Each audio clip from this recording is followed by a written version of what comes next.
بسم اللہ الرحمن الرحیم۔ ایام فاطمیہ۔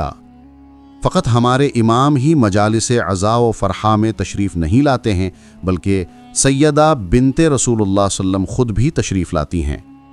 جہاں پر امام اور بطول عذراء موجود ہوں تو کیا ہمیں باہر کھڑے رہنا چاہیے، اور وہاں یعنی مجلس یعنی ذکر معصومین میں ادب و احترام سے بیٹھنا ہر مومن پر لازم نہیں ہے۔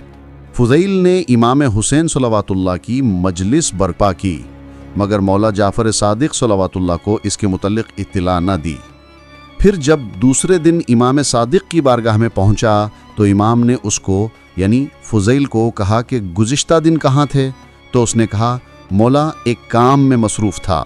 امام نے فرمایا مجھ سے مخفی نہ رکھو، کیا تم نے اپنے گھر میں میرے جد حسین صلوات اللہ کی مجلس و ماتم برپا نہیں کیا تھا؟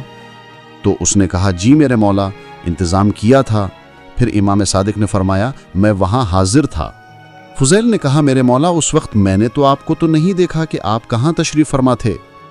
امام صادق نے فرمایا جب تم گھر سے نکلنے لگے تھے تو کیا ایک سفید کپڑا نہیں دیکھا تھا؟ فضیل نے کہا میرے مولا میں نے دیکھا تھا۔ مولا صادق نے فرمایا میں وہیں بیٹھا تھا۔ فضیل نے کہا میرے سید و سردار، آپ سلم دروازے پر کیوں بیٹھا تھے؟ صدر مجلس یعنی صف اول میں کیوں نہیں تشریف فرما ہوئے؟ تو امام جعفر صادق نے فرمایا صدر مجلس میں میری جدہ فاطمہ صلوات اللہ تشریف فرما تھیں، میں ان یعنی سیدہ کے جلال یعنی رعب و عظمت کی وجہ سے صدر مجلس میں نہیں بیٹھا۔